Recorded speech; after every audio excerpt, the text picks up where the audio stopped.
नमस्कार मित्रांनो, तू हिरे माझा मितवा या मालिकेच्या आजच्या भागामध्ये इथे वल्लरीने पत्रिकाचा जो काही जुगाड केलेला असतो त्याच्यामुळे लावण्या तर खूप खुश असते. आणि मग त्याच्यानंतर लावण्या आणि वल्लरी दोघी फोनवरती बोलत असतात. मग आता लावण्या वल्लरीचे खूप आभार मानत असते आणि लावण्या म्हणू लागते, मामी खरंच तुम्हाला खूप खूप थँक्यू.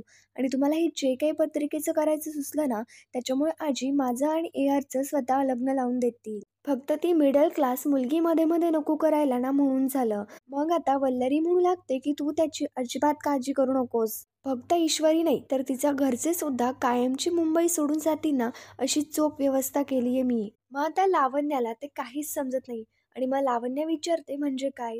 वल्लरी सांगू लागते की त्या ईश्वरीच्या आत्याने काही दिवसांपूर्वी कसलं तरी कर्ज घेतलं होतं आणि त्याच कर्जाची वसुली करण्यासाठी मी काही माणसं तिच्या मागे लावली. एक एक करून मी त्यांना असा त्रास देईन ना की सगळेजण इंदोरला जातील. म्हणजे आता इथे वल्लरी करायला गेलेली एक असते, पण मात्र घडलेलं एक असतं. ईश्वरी व सगळ्या इथे इंदोरला निघालेलेच असतात, पण मात्र लावण्याने इथे माती खाता त्या फक्त एका कर्जामुळे ईश्वरी परत मुंबईमध्ये थांबलेली असते. आणि आता इथे वल्लरीचा हा प्लॅन ऐकल्यानंतर लावण्याला तर खूप भारी वाटतं. लावण्य लगेच म्हणू लागते, अरे देवा, मामी म्हणजे तुमचं डोकं एवढं ग्रेट चालतं. लावण्य आता सांगू लागते, आजपर्यंत मी तुम्हाला खूप अंडर एस्टिमेट करत होते, पण मी आता यापुढे ही चुकी नाही करणार आहे. कारण तुमच्यामुळे मला ARच्या आणि पुढे लावण्य बोलणार तेवढ्यात लगेच अर्णव मागणं येतो आणि विचारतो की ARचं काय. म्हणजेच की लावण्याचे हे शब्दच फक्त अर्णवने ऐकलेले असतात. आणि मग आता इथे वल्लरीला सुद्धा अर्णवचं ते बोलणं ऐकायला जातं आणि वल्लरी लगेच घाईत फोन बंद करून टाकते. इथे तर आता लावण्य खूप घाबरून गेलेली असते. नेमकं अर्णवला काय उत्तर द्यावं हेच तिला कळत नसतं. पुढे मग आता ती घाबरत इथे अर्णवकडे पाहत असते आणि अर्णव आता विचारत असतो की तू ARच्या काय म्हणालीस. आणि मग पुढे लगेच लावण्य नाटकं करत अर्णवला म्हणू लागते, अरे यार खूप ग्रेट न्यूज आहे. आणि मग अर्णव विचारतो, तू जर खूप हॅपी दिसतीयस, काय झालंय नेमकं. लावण्य सांगू लागते की प्रॉफिट पोस्टमध्ये जरी सगळं मागच्या साईडला असलं तरी सुद्धा आपल्या कंपनीला खूप मोठा प्रॉफिट झालाय. ही खूप ग्रेट न्यूज आहे. इथे काहीतरी फालतू कारण सांगून लावण्याने हे प्रकरण मिटवलेलं असतं. अर्णव सुद्धा म्हणू लागतो की हो, खूप भारी न्यूज आहे. आणि मग अर्णव इथे त्याच्या केबिनवरती येऊन बसतो. लावण्य सांगू लागते, यार मी खूप हॅपी आहे, चल आपण हे सेलिब्रेशन करूयात. आज ऑफिसमध्ये फार काम सुद्धा नाहीये, चल आपण कॉफी प्यायला जाऊयात. पण मात्र अर्णव तर लावण्याचं हे बोलणं पाहता शांतच असतो. लावण्य पुढे बोलू लागते की काय रे यार, एवढा विचार काय करतोयस. एवढी ब्युटिफुल मुलगी तुला कॉफीसाठी ट्रीट करते आणि तू विचार कसला करतोयस. अर्णव तर काय लावण्याबरोबर कॉफी प्यायला जाणारच नसतो. मग अर्णव पुढे ओरडत लावण्याला म्हणतो की लावण्य तुला कामं नसतील पण मात्र मला कामं आहेत. पण लावण्य म्हणू लागते, यार काय रे, एक्सक्युजेस नको देऊस. एवढी वर्ष ओळखतो आपण एकमेकांना, पण मात्र तरी सुद्धा आपण एकमेकांना नीट ओळखत नाही, असं नाही वाटत का तुला. आपल्यामध्ये फक्त वर्क वर्क एवढंच चालू असतं. पण work is not just a life आणि आपण ओळख वाढवायला हवी. अर्णव शांतपणे लावण्याचं बोलणं ऐकतो तोपर्यंत ऐकतो, पण मात्र आधीच अर्णवचं डोकं खूप खराब झालेलं असतं. आणि मग अर्णव लगेच लावण्यावरती ओढत म्हणतो की नाही वाढवायची मला ओळख. अर्णव स्पष्टपणे लावण्याला सांगतो की लावण्य माझ्या पर्सनल स्पेसमध्ये कोणालाही येण्याची परमिशन नाहीये. आता हे ऐकल्यानंतर तर लावण्य आश्चर्याने अर्णवकडे पाहायला लागते. अर्णव म्हणू लागतो, ऑलरेडी मी खूप एक्सपिरियन्स घेतलेत पण मात्र आता नाही. लावण्य फक्त मला एकटं सोड प्लीज, इकडनं जा. आणि मग अर्णवचं असं बोलणं लावण्य शांतपणे ऐकते. पण याच्या मागे नक्कीच ईश्वरीचं काहीतरी कारण आहे हे तिला समजलेलं असतं. अर्णव इथे लावण्यावरती चिडत असतो, पण त्याच्यामुळे लावण्य आता चिडते. वैतागात विचारते, यार काय झाले असं की तू सारखं सारखं चिडत राहतोस. पण मात्र अर्णव तर आणखी चिडतो आणि लावण्यावरती ओढत म्हणतो की लावण्य तू तुझ्या लिमिट क्रॉस करू नकोस, मला त्रास होतोय. तर मग लावण्य लगेच विचारते, त्रास होतोय म्हणजे नक्की कसला त्रास होतोय. तुला माझ्या जवळ येण्याचा त्रास होतोय की कोणीतरी दूर जाण्याचा. अर्णव लगेच सांगतो की मी त्या सगळ्या गोष्टीच्या पलीकडे गेलोय लावण्य, तसं दुसरं काहीही नाहीये. मग अर्णवला कॉन्फरन्समध्ये मीटिंग असते म्हणून तो लावण्याला सांगतो की लवकर कॉन्फरन्समध्ये चल. आणि पुढे आता अर्णव तिकडनं जाऊच लागतो, पण मात्र लावण्य लगेच अर्णवचा हात पकडते आणि त्याला मग थांबवून घेते. लावण्य म्हणू लागते, यार सगळं विसर ना, तुझं वागणं आधीसारखं बनव ना. अर्णव सांगतो की लावण्य आधीसारखं काहीही राहिलेलं नाहीये. मी सुद्धा नाही राहिलेलो आणि माझं वागणं सुद्धा नाही. अर्णव लावण्याचा हात सोडून घेतो आणि लगेच मग तिकडनं निघून जातो. अर्णवच्या या बोलण्यामुळे लावण्य खूप आश्चर्यचकित झालेली असते आणि या सगळ्या गोष्टीबद्दल ती विचार करू लागते. लावण्य म्हणू लागते ती मिडल क्लास मुलगी ऑफिस सोडून गेली, पण मात्र तरी सुद्धा याच्या मनातून काही ती जात नाहीये. पण मी ARला तिला विसरायला लावल्याशिवाय स्वस्थ बसणारच नाहीये. AR फक्त आणि फक्त माझा आहे, फक्त या लावण्य देशमुखचा आहे.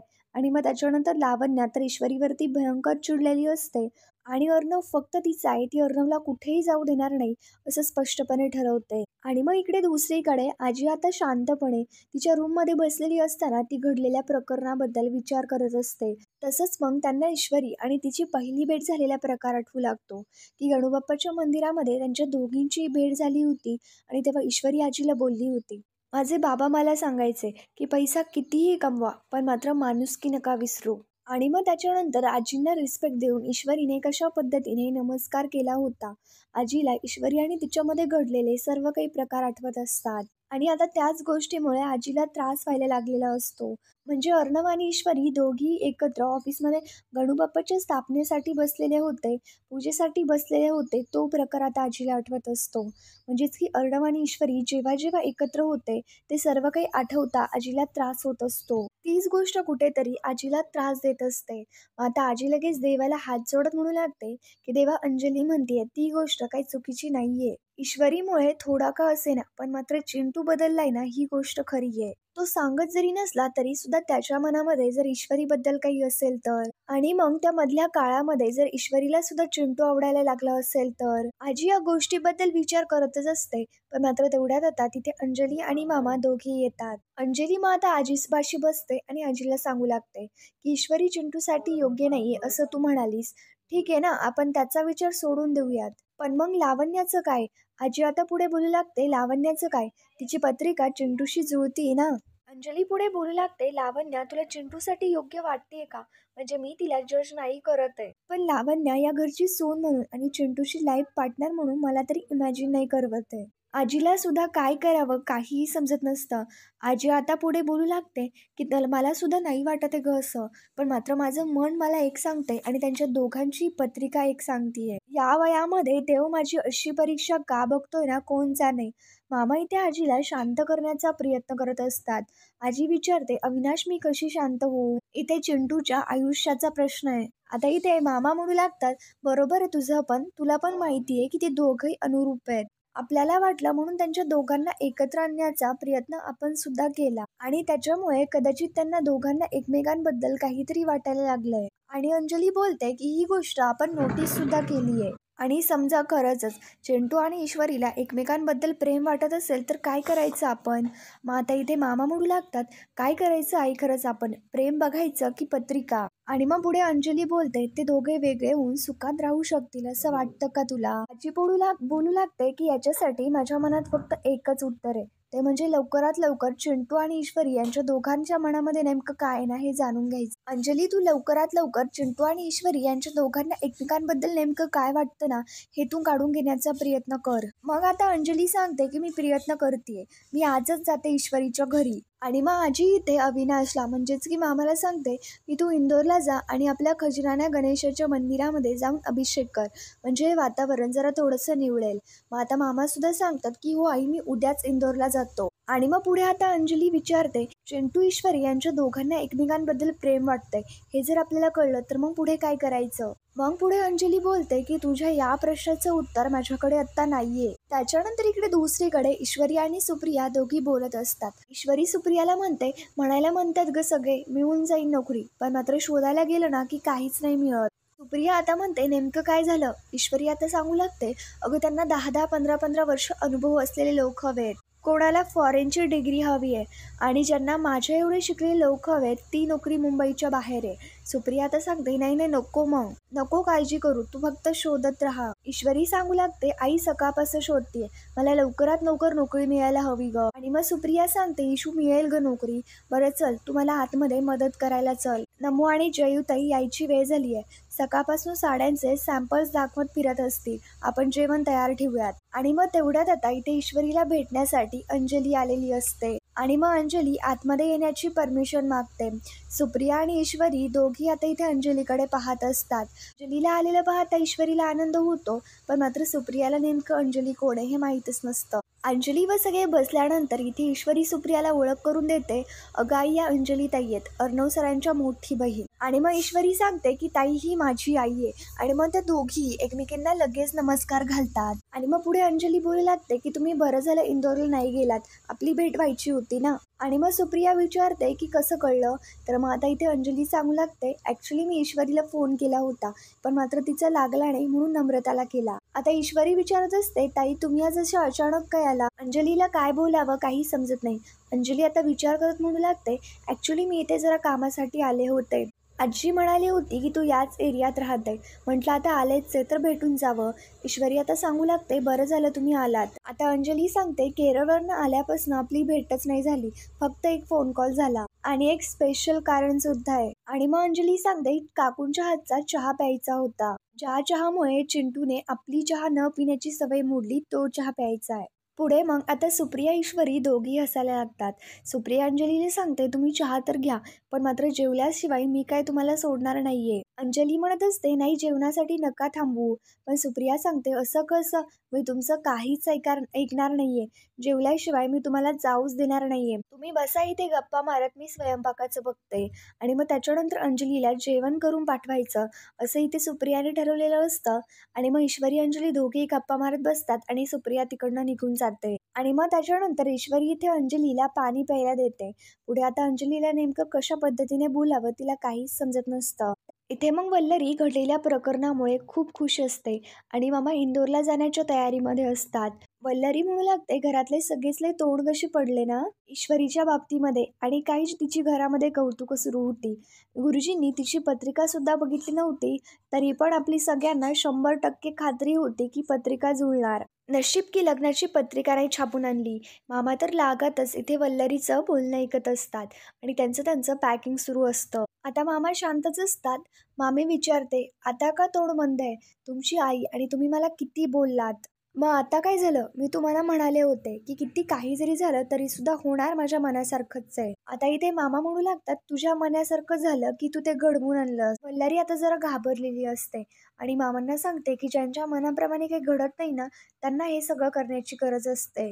इथे तर सगळं काही माझ्या मनाप्रमाणे घडतंय आणि ते सुद्धा मी काहीही न करता. आणि मग मामा म्हणू लागतात, तू सांगतेस ना ते प्रत्येक वेळी नाही घडत. तुझ्या प्रत्येक गोष्टीवरती मी विश्वास ठेवेल, या भ्रमात राहू नको वल्लरी. प्लीज जरा माझी आता एवढी बॅग आवरून दे आणि लक्षात ठेव, तुला ना मी चांगलंच ओळखून आहे. मामा तिकडनं निघून जातात आणि वल्लरी स्वतःशीच म्हणते की अरे बापरे, यांना जर कळलं, म्हणजे समजा यांना जर कळलं तरी सुद्धा हे माझं काहीही बिघडवू नाही शकणार आहे, कारण मी सुद्धा चांगलीच ओळखून आहे तुम्हाला.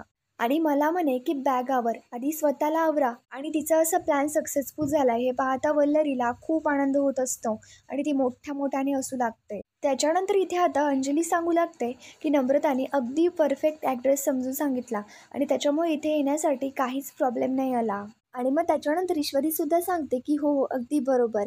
आणि मग ईश्वरी पुढे आता खूप काही आता इथे अंजलीशी बोलत असते, बडबड करत असते, पण मात्र अंजलीला ईश्वरीशी वेगळंच काहीतरी बोलायचं असतं आणि ते नेमकं ईश्वरीशी कसं बोलावं हे तिला काही समजत नसतं. अंजली पुढे मग ईश्वरीला म्हणते की मला खरं तर तुझ्याशी खूप इम्पॉर्टंट बोलायचं होतं म्हणून मी इथे आली आहे. ईश्वरी लगेच विचारते की काय ताई बोला ना.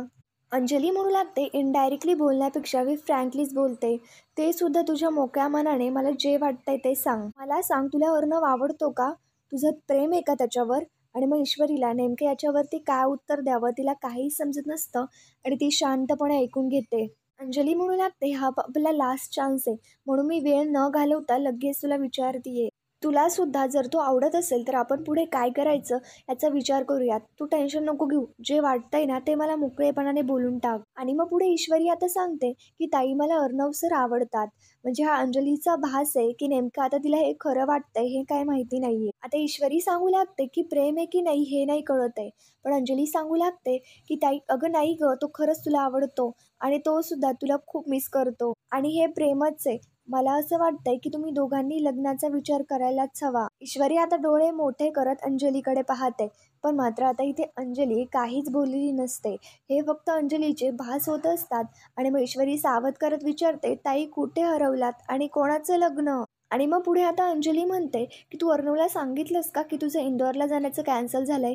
ईश्वरी सांगते, की बिलकुल नाही सांगितलं ना. काय फरक पडणार आहे? मी त्यांना फोन करून सांगितलं की मलाच ओरडतील, म्हणतील की मी सांगितलं होतं तेव्हा नाही थांबली, उगाच काहीतरी चिडून मला वाईट बोलतील, म्हणून मला नकोच वाटतं त्यांना फोन करायला. आणि मग त्याच्यानंतर अर्णवला इकडे माहीतच नसतं की ईश्वरी गेलेली नाहीये.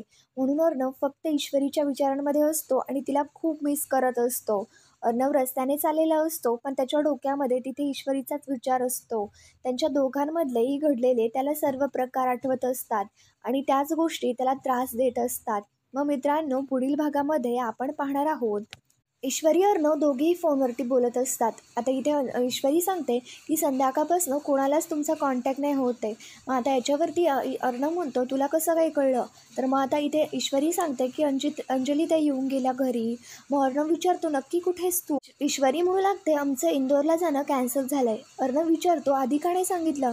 ईश्वरी म्हणू लागते, आमचं इंदोरला जाणं कॅन्सल झालं हे मी तुम्हाला का कळवायचं? त्याच्यातलं एक कारण सांगा आम्हाला. आता इथे लावण्य आणि मामीचं चाललेलं असतं. लावण्य म्हणते की तिथे येऊन मी कशी यांची मनं जिंकते ना हे बघाच तुम्ही. मामीसुद्धा सांगते की ऑल द बेस्ट तुला. मग आता पुढे काय होणार काय माहिती. पण त्याच्यासाठी आमच्या चॅनलला लगेच सबस्क्राईब करा. थँक्यू.